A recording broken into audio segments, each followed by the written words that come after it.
Bom dia a todos. Que linda, que abençoada manhã para nós pensarmos, para nós refletirmos mais um pouquinho sobre a nossa doutrina, mais um pouquinho sobre o quão importante é o nosso entendimento a respeito das coisas de Deus, a respeito da espiritualidade.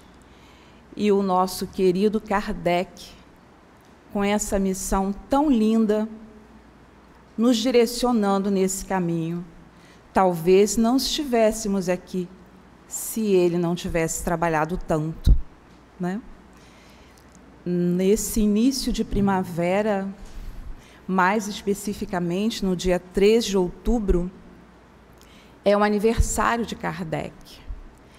É o aniversário de Hippolyte Léon Denisard Rivail, que se deu o pseudônimo de Allan Kardec para diferenciar o trabalho que ele fazia enquanto educador, enquanto pedagogo, para diferenciar do trabalho que ele iria fazer com a mesma disciplina, com a mesma seriedade, obedecendo à espiritualidade benfeitora, para organizar para nós momentos como este, momentos de estudo e de reflexão.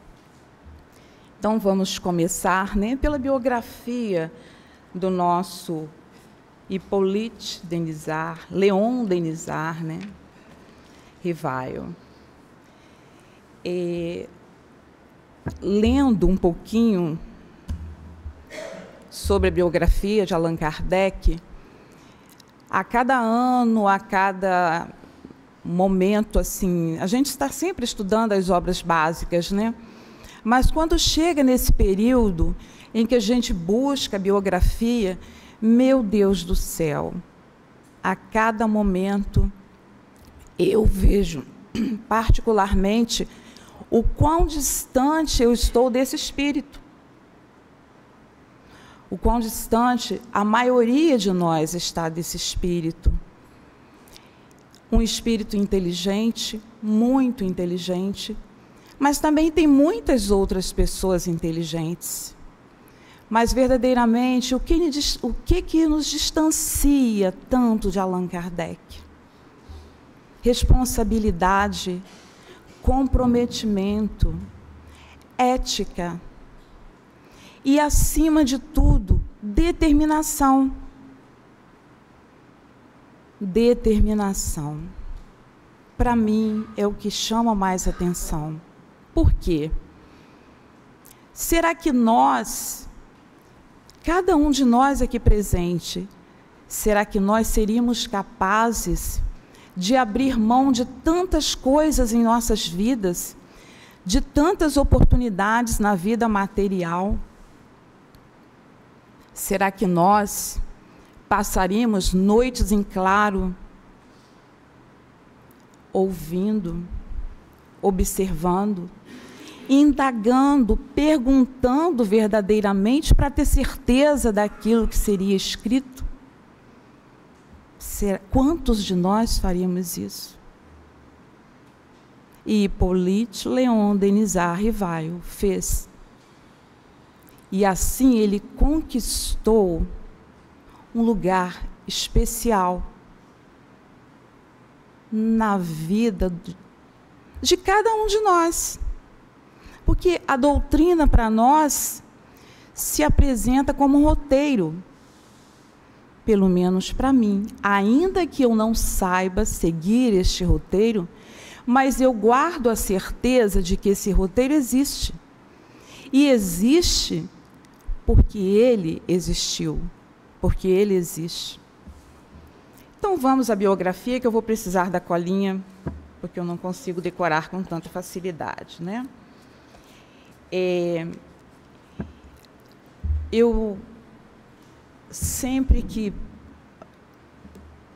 me arremeto a um livro que tenha o retrato de Allan Kardec, eu fico a refletir. Mas que homem sério, sempre sério. Eu nunca encontrei um retrato de Allan Kardec sorrindo. Se vocês já encontraram, por favor, me comuniquem, eu nunca vi. E aí, pesquisando, eu gostaria de falar do menino Hippolyte. Encontrei um retrato. Iria até trazer, mas eu não tinha 100% de certeza de que esse era verdadeiramente um retrato dele. Há controvérsias, então eu preferi não trazer. Mas vamos lá. Esse homem, o Hippolyte, nasceu em Lyon em 3 de outubro de 1804 e era filho de Jean-Baptiste Antoine Rivail e Jeanne de Ramel. Lhe deram o nome de Hippolyte Léon Denisard Rivail. Este menino não nasceu em berço desprovido de cultura. Esse menino nasceu em uma família, embora uma família de classe média, mas uma família de magistrados, de professores, enfim, uma família que provavelmente o estimulava. Nasceu em um berço com estímulos para a cultura, para a leitura. E ele fez o curso primário lá mesmo, na França, em Lyon. E aí, como era costume na época, naquelas famílias que tinham condições, as melhores escolas estavam na Suíça, como estão até hoje, né, vamos dizer assim. E ele foi enviado à Suíça para estudar no Instituto de Yverdun, do mestre Pestalozzi. E é interessante observar, quem já teve ou tiver oportunidade de conhecer o Instituto, há um museu Pestalozzi. E nesse museu existem muitos registros da passagem do menino Hippolyte por lá. Muitos registros, escritos, redações, até planos de aula, acreditem. Por quê? Porque quando o mestre Pestalozzi viajava, era esse menino, já na adolescência, 13, 14 anos, que, pelo menos na parte pedagógica, assumia o Instituto. Assumia e dava conta. Pestalozzi delegava a ele a competência de ensinar aos mais novos, dando aulas, reforço, orientação, tutoria, monitoria, o nome que a gente quiser dar. Mas Pestalozzi confiava nele. E confiava por quê? Porque já havia ali um espírito preparado.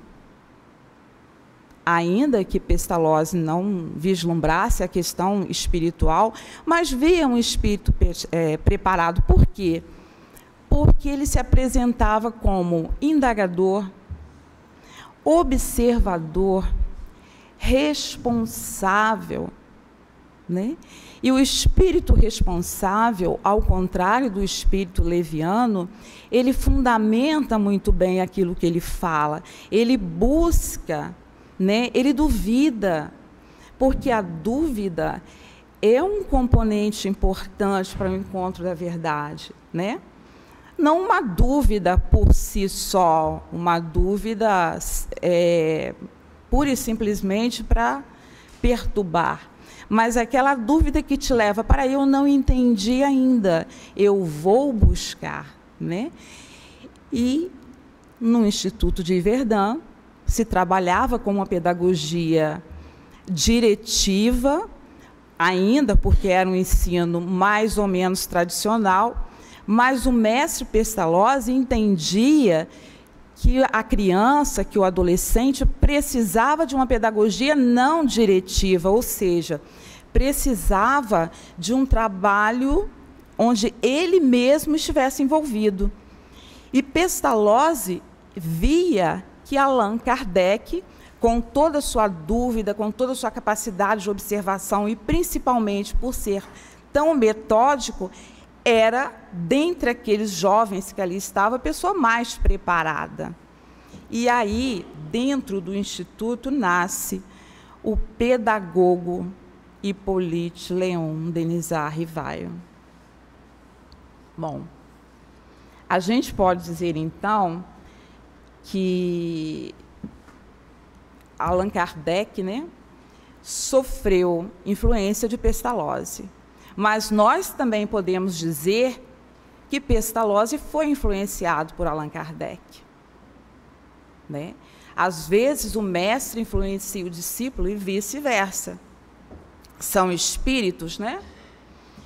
E aí, como a vida caminha, aos 24 anos, Allan Kardec, já de volta à França, estabelece domicílio em Paris e começa a trabalhar. E nesse trabalho, ele tem a oportunidade de fazer várias coisas. Escreve para jornais, dar aulas, ele falava vários idiomas, entendia de várias ciências, enfim. Estuda muito e escreve muito. E ele, nesse período, escreveu um artigo que eu retirei um trecho que diz assim: aquele que houver estudado as ciências rirá então da credulidade dos supersticiosos. Sério isso, né? E se a gente não parar para refletir sobre estas palavras, a gente pode dar até um sentido pejorativo, depreciativo a elas. Mas não. O que a gente vê nessas palavras? A busca pela razão de ser das coisas. Cada fenômeno, tudo que acontecia, de tudo que ele ouvia falar, ele sempre estava preocupado com a comprovação. E aí a gente precisa até contextualizar isso, porque o século XIX foi o chamado século das luzes, né? O século da razão. O homem estava vindo de uma vivência em muita obscuridade, em muita pressão, vamos assim dizer. Então, Kardec tinha essa necessidade de buscar a comprovação científica para as coisas. E aí, muitas vezes, as pessoas falam assim: Allan Kardec era um homem das ciências. Mas de qual ciência? Né?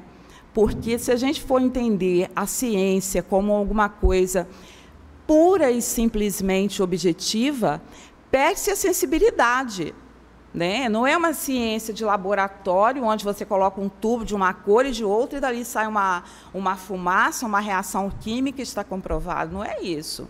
A ciência também, ela se encaminha para as questões humanas, as observações a respeito das pessoas, do comportamento das pessoas, da história das pessoas. Tudo isso se compõe, e eu sei que vocês sabem disso, tudo isso se compõe no contexto da ciência. E Allan Kardec era um homem assim. Então, apesar de ser um homem das ciências, Allan Kardec, que na época ainda era apenas o Hippolyte, era um humanista.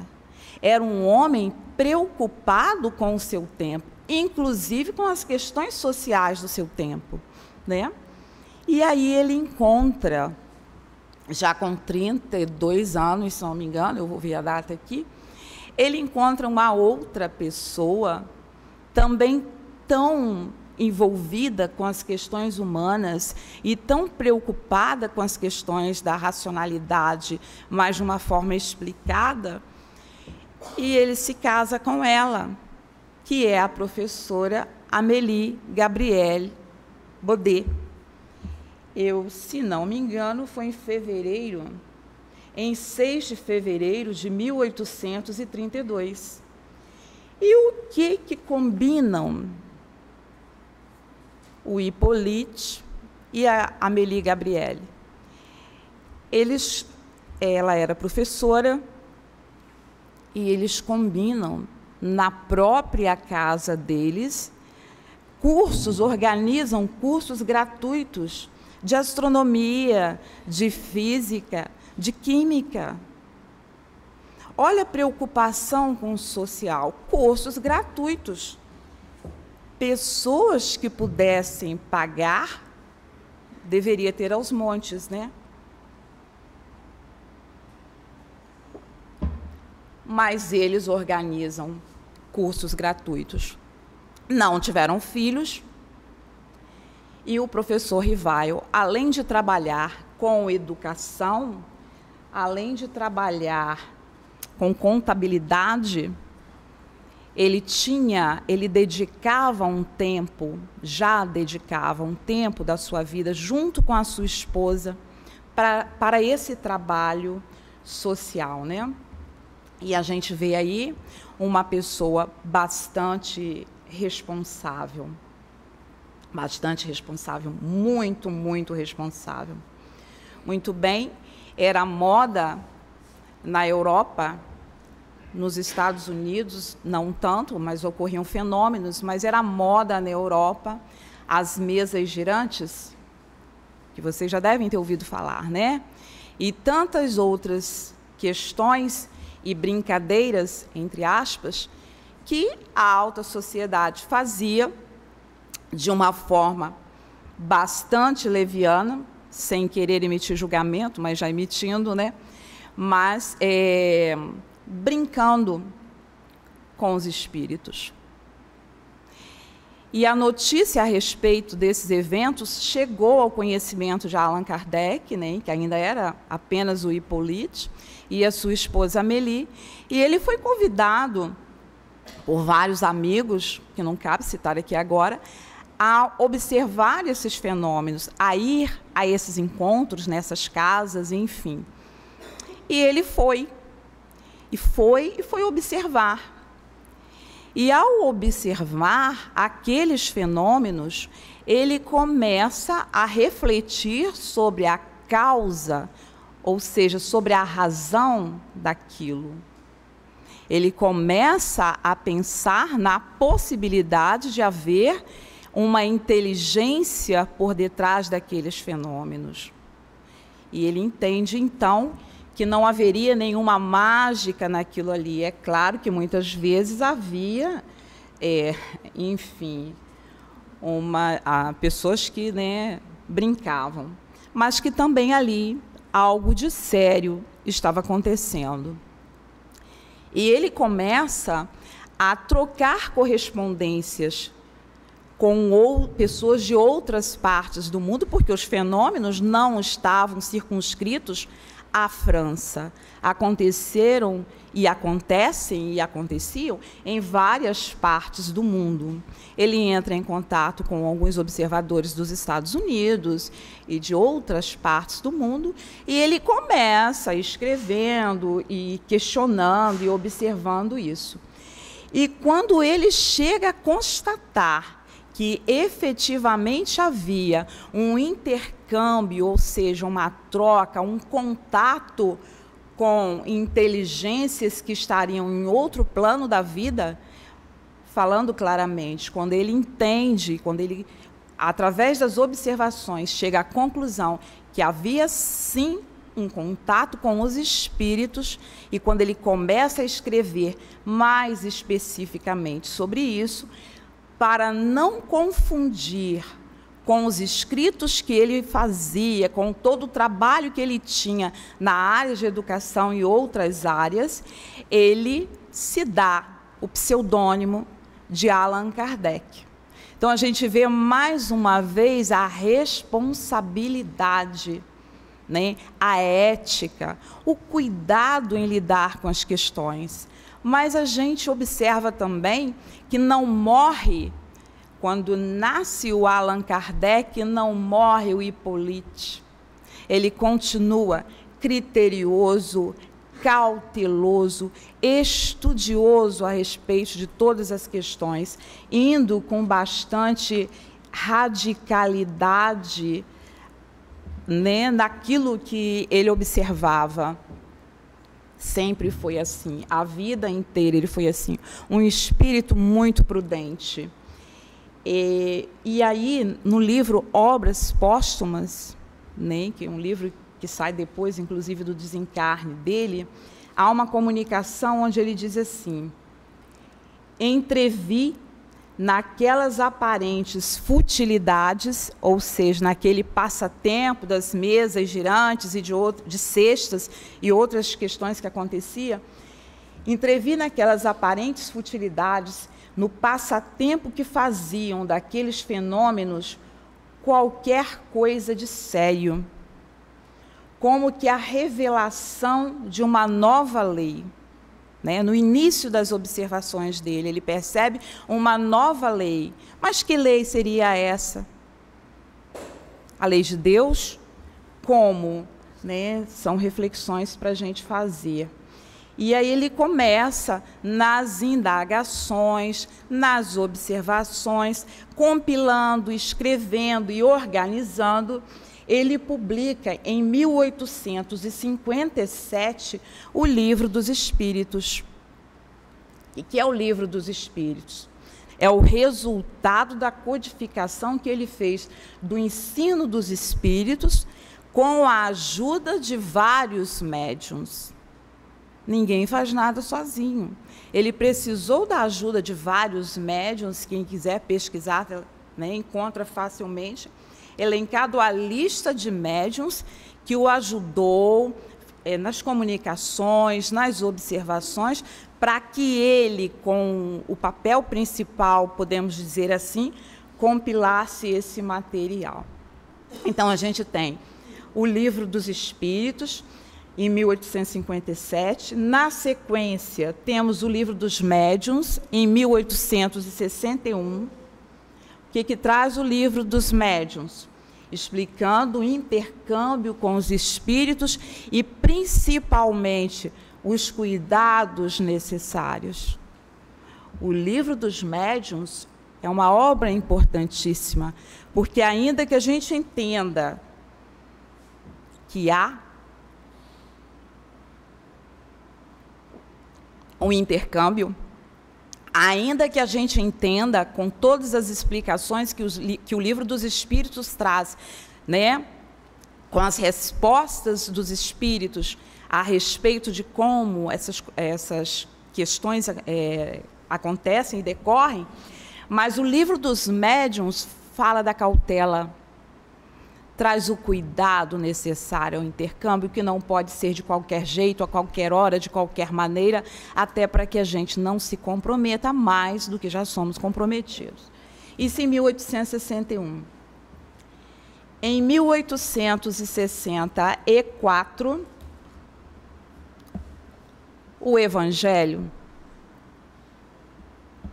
trazendo as verdades espirituais e morais ensinadas por Jesus. Verdades ensinadas por Jesus, mas que na época de Jesus, a maioria de nós ainda não estava amadurecido o suficiente para entender. Então, quando a gente tem a bênção do Evangelho segundo o Espiritismo, a gente tem a palavra de Jesus com o entendimento racional de Kardec e com a ajuda dos bons espíritos. Em 1865, ele publica O Céu e Inferno, uma obra linda, uma obra que traz para a gente relatos dos espíritos na condição, né, de desencarnados, falando de como eles estão vivendo, felizes, infelizes. Uma obra maravilhosa, também faz parte das obras básicas. Né? Nessa obra, a gente vê muito claramente a individualidade da alma, a individualidade do espírito. Em 1868, a Gênese, que é um estudo aprofundado dos elementos espirituais e materiais e das relações estabelecidas na organização do mundo. Quando a gente começa a estudar a Gênese, a gente fala assim, eu estou estudando biologia, estou estudando química, o que eu estou estudando? Eu estou estudando a vida. A vida que a sabedoria suprema de Deus, com os seus enviados benfeitores, organizou para nós, que começa no grãozinho de areia, no grãozinho da rocha, na plantinha, na água, a vida de cada um de nós aqui, que precisamos tanto valorizar, né? Nesse setembro amarelo que está indo embora, meu Deus do céu, se a gente entender um pouquinho, começar a refletir um pouquinho só sobre o milagre da vida, o quão de respeito nós vamos ter por esse nosso corpo de carne, bonito ou feio, velho ou novo, saudável ou não tão saudável, quanto vale o nosso corpo de carne, quanto trabalho para ser elaborado. Essas são as 5 obras básicas: Livro dos Espíritos, Livro dos Médiuns, o Evangelho segundo o Espiritismo, o Céu e o Inferno e a Gênese. Mas Kardec escreveu muito, escreveu muitas outras coisas, escreveu na Revista Espírita artigos maravilhosos por alguns anos.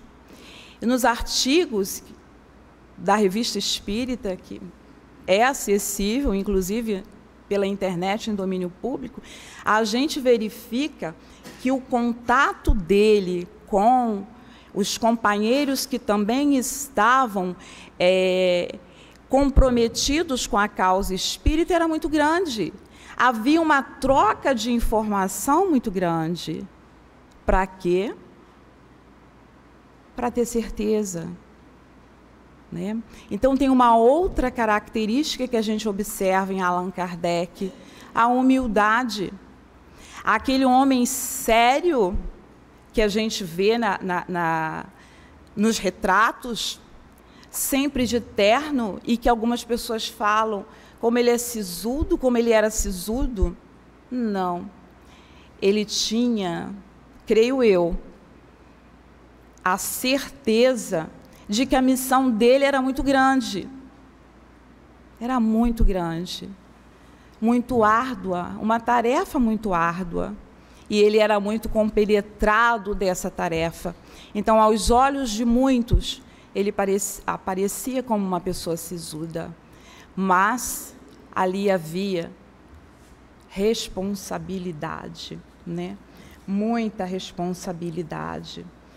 E aí, gente, na leitura inicial, né, o nosso Charles leu, que é do livro Inspirações do Amor Único, Antônio de Aquino, do Espírito Antônio de Aquino, tem uma passagem que eu acho que na lição de vocês, porque eu marquei no livro, e está no último parágrafo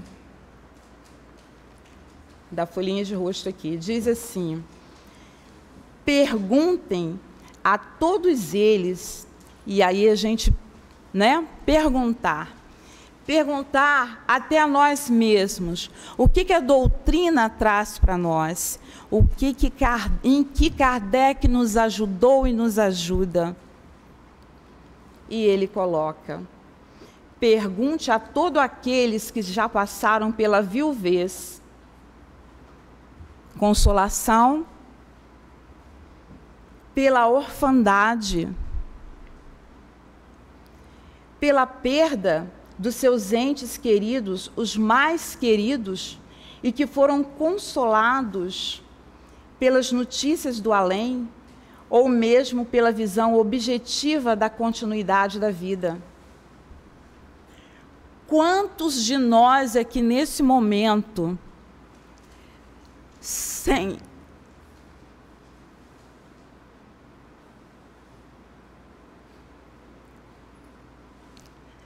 essa doutrina que é santa, quantos de nós continuaríamos a caminhar Quantos de nós entregaríamos nossa vida? Quantos de nós nos entregaríamos a cuidados médicos? Quantos de nós levantaria pela manhã e continuaria caminhando se não tivesse a certeza de que a vida continua, de que existem benfeitores cuidando de nós? Quantos pais que perdem seus filhos continuariam levantando pela manhã e vindo até essa casa querida, se não tivesse a certeza que seus filhos continuam vivos? E ele continua perguntando pela orfandade, pela perda dos seus entes queridos, os mais queridos, e que foram consolados pelas notícias do além, ou mesmo pela visão objetiva da continuidade da vida. Passaram a crer, porque o sentimento da fé assim o pedirá. E aí a gente fala que Allan Kardec coloca para a gente uma fé que pode enfrentar a razão face a face.